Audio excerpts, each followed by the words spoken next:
So, if it was, okay, what I'm going to ask is, who do you think pushed you to make your independent lifestyle, like, happen? Was it you? Sister. It was my sister. Could you tell that story? Yeah. So, when I got home from the hospital, like both the hospitals, I was finally at home, but I wasn't in rehab yet because I had like a bunch of broken bones that had to heal. I had a bunch of wounds and sores that I had that were like all messed up.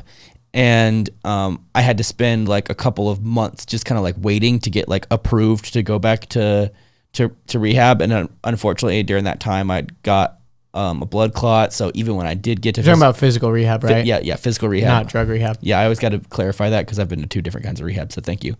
And then my sister like sat me down. She's like, "Hey, I'm pregnant."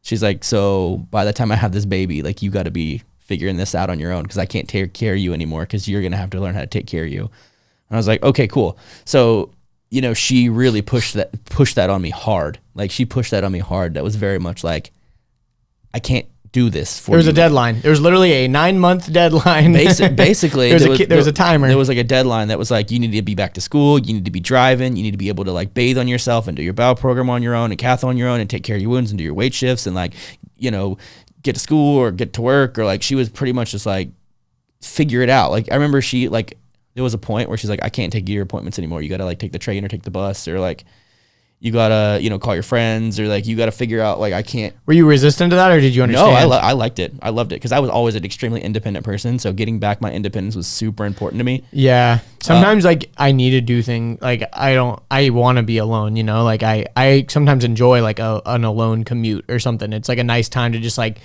pop your headphones in, listen to some music or something like that. Yeah, but that was a huge push for me, and no one ever really like pressured me to like walk again. I mean, I could stand, but that wasn't walking. And then I could walk a little bit with like these 2 big crutches and this big long clanky brace.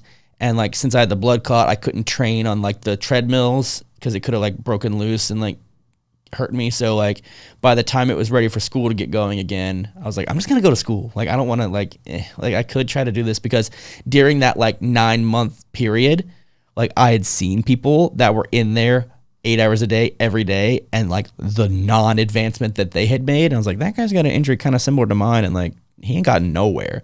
Yeah. Like I just saw that. Like it's like 3% of people, I say this in air quotes, like walk out of rehab. But that doesn't mean without any devices. That doesn't mean without any pain. That doesn't mean like I only knew one guy out of all the people I've ever met who was able to like leave rehab walking, and his spinal cord injury was due to a tumor that like suffocated his spinal cord. So when they removed the tumor, his spinal cord could like breathe again. Yeah, expand back or whatever. Expand back, and then he so obviously super incomplete injury. Nothing was severed. It was like just being pushed. There was no trauma. There was no like car accident or like bone broke or like accident. There was no trauma attached to it.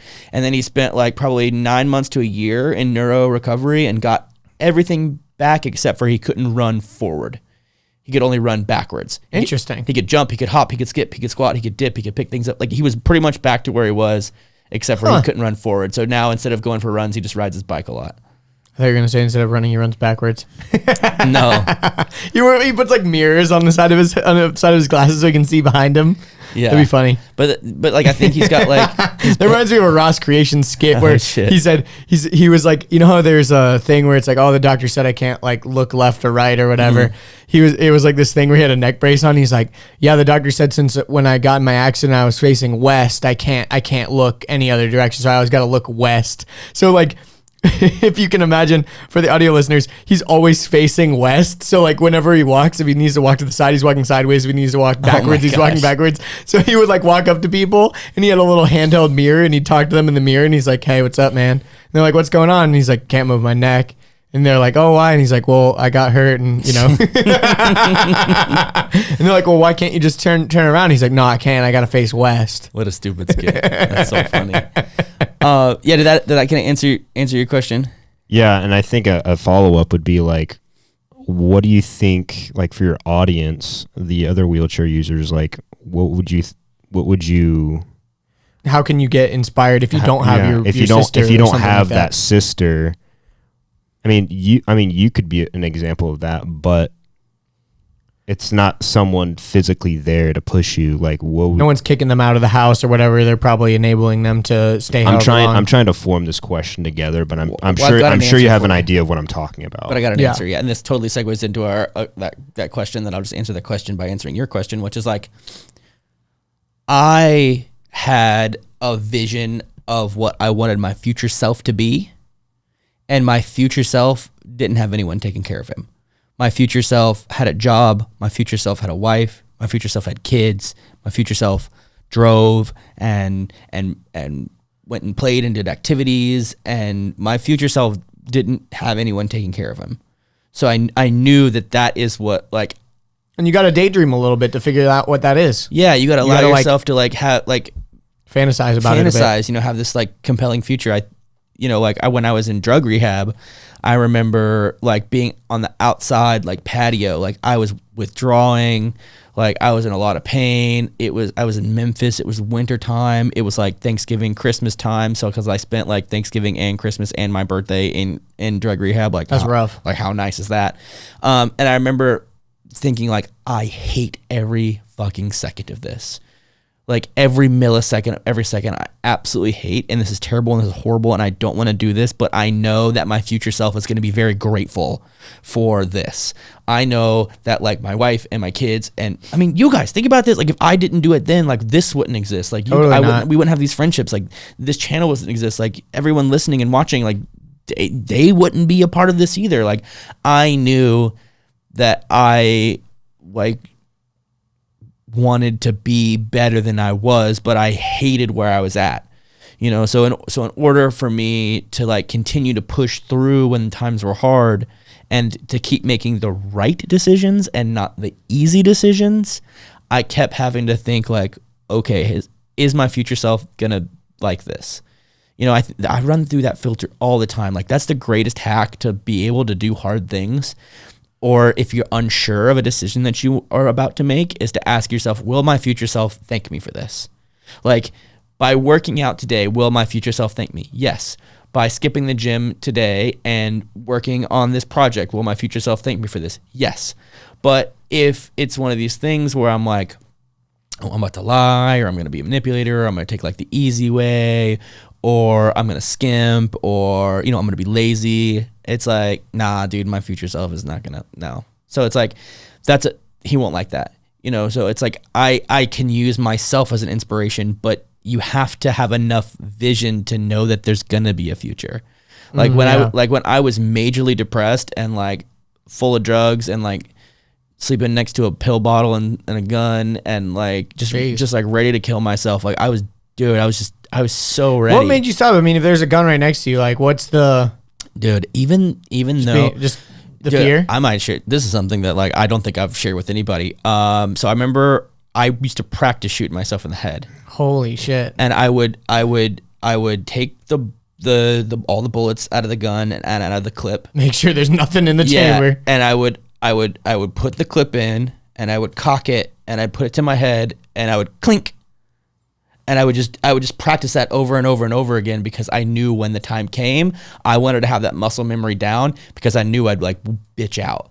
Like I knew that like, because that little, like that squeeze to the clink, that is 100 miles long. That is the longest thing ever. And I'm getting like kind of nervous and panicky talking about it because I don't like thinking about those memories. But that's rough. Dude. Most of the time, like when I was doing that, it was like, I would like have like my big bottle of pills next to me and like my gun next to me. And then before I go to bed, I'd load it back up, like have it completely ready, like keep it underneath my pillow. Cause I was like, I'm ready to pull this trigger. Like I'm ready to pull this trigger.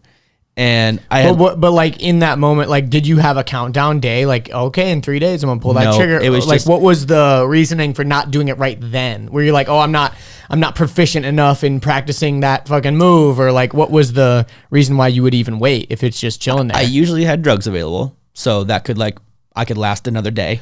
Gotcha. Even if I didn't have drugs for another day, I knew when I was going to get drugs. Whether it was 14 days, 10 days, 7 days, 5 days. Like I knew there was going to be a time where more drugs were going to come. I also never felt like I had hit my rock bottom. Interesting. But rock bottom is when you stop. It wasn't too far away. No, rock bottom is just when you stop digging. Like you don't have to take it far. Just stop digging. But I know that for myself, I was in this place where I knew I was tough as nails. Like I still think I'm one of the toughest motherfuckers I know, because like being in like the worst of the worst of the worst of the worst of the worst place where I like was so ready to kill myself. Like I had suicide notes written and everything. Like if you guys have read my untold story, like I even share a blurb from one of my suicide notes where I was like, I was ready to go, dude. I was so ready. I had accepted it. And even then I was like, I could get worse. You know, I was like, I'm tough enough. Like I can figure it out. Like I was just like so strong-willed and so stubborn, and like even and this is another thing I don't know if I've shared with anybody before, but like there was still a part of me somewhere in the back of my head that was like, eventually I'm gonna miss this, and eventually this will be worth it. And what I meant by miss this is like eventually there's going to be a time in my life when I have so much stress and so much anxiety because I have so many responsibilities. I'm going to have a career. I'm going to have a wife. I'm going to have kids. I'm not going to have the option to lay in bed for a week straight and watch movies and get high. Like that's not going to be. So I almost kind of in a weird way like appreciated it. Like I was like, I know that this isn't going to last forever. And I know there's going to be a time when I'm not going to be able to have this luxury, so to speak. Even though it was not a luxury, it was probably the worst thing ever. But I also know me well enough to know that like I've been through enough shit in my life that if you just wait it out, it eventually gets better. Did you have roommates or anything at the time? Were you living in a house by yourself? I had a roommate, but we didn't interact. He was on the other side of the apartment. He would come and go to work. He would never eat at home. So like I might as well have left alone. We lived alone. And it was hard. I had extremely isolated myself from everyone and everything, like even my family. Like they would come over and like pound on my window to like see if my body would move so they knew I wasn't dead. Fuck, man. Like it was rough. And but even still, like I think that's also why I'm so driven to do this, is because even back then I was thinking like this will eventually be worth it one day. Like and you'll talk about it as like I overcame this. Like this will be valuable. Cause I remember like all of the other difficult things I'd been through in my life, like paralysis and drug addiction, not my first rodeo. Like I've been going through things since I was like 8. Like it's just been pretty common, a regular occurrence that every couple of years the shit hits the fan. I go through some major shit and eventually I come out the other side and I'm fine. You know, but like these 2 major things happened like back to back basically, and it cornered me and like trapped me and like put me in this place. I don't have any of the photos anymore because I've totally like deleted everything. Like that was one of the things. But I remember I used to even like take pictures of myself and like take pictures of where I was living because I wanted to document it because I knew at some point I would want to like keep it around. Kind of like the original like Amazon.com picture of like that dingy garage or whatever he was building in. Yeah, well I also think about like so like Steve-O used to like VHS vlog himself like getting high on nitrous and like his whole apartment was full of little chink chink little CO2 canisters. Little canisters, the little whippets. Yeah, but I clink, dude. That clink is iconic. Mm-hmm. That empty canister hitting the freaking other ones. But I definitely think about like my future self a lot. Yeah, I'm sure. Because it's like, also it's like we're on like a really strong trajectory now. Like it's like it's really good right now, but like it's probably gonna get even better. The one thing, this is an interesting question because it kind of ties back to the Juice WRLD thing, is I think a lot of his stresses and problems came from like the fame. I don't think you'll ever get to that point of being so famous that you're like internationally renowned and pulling crowds of 50,000 people. But I mean, still to a certain level, you're getting recognized in public a little bit. Even people in your building like know who the fuck you are and things like that. Like I've had a few public interactions, and it's always like it's always good. It's always hey, what's up? And we're at that point where it's not to the point where anyone is geeking or fanboying so hard that they're gonna like lose their shit and like do something drastic or anything at this point yet. But How do you feel about that? Like, are you opposed to getting quote unquote famous? Like, how famous do you want to get? Like, where do you want to take it? You know, because I feel like I'll probably never get to that point. And even if I do, I'm still not as noticeable in public. Like, you're immediately recognizable in public as it is. Like, you're the wheelchair guy.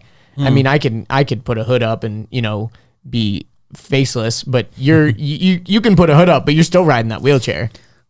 Guardrails, I think, is the word I would use to describe that, and boundaries, because I see a lot of people that don't have boundaries and a lot of people that don't have guardrails. I mean, even from the beginning, like, I've kept, like, where I live extremely anonymous, you know, like everything from like when we're shooting videos or like, I'm like, don't get my building in the video, like don't get my address in the video, like don't tell anybody. Like, you ever try to be pretty private? Yeah, I don't let anyone, people hit me up, be like, yo man, I want to send you something. I'm like, nope, not giving you my info. Like no phone number, no email, no address. And like, I'm intentionally setting this up for privacy because we've seen where it can go south for a lot of people. Yeah. I mean, I look at like, even someone like Casey, like, or Jake Paul with Team 10, geez. Yeah, that was nuts. Yeah, there's just a lot of, it's like, I don't mind being quote unquote like famous in my industry. Like with like other, like if another wheelchair user like sees me on the street. Comedians are like that. Yeah, it's like, yo, please, like come up, talk to me, say what's up. Like tell me you like my videos, tell me, you know, like let's have a conversation. Like we're one and the same, you know.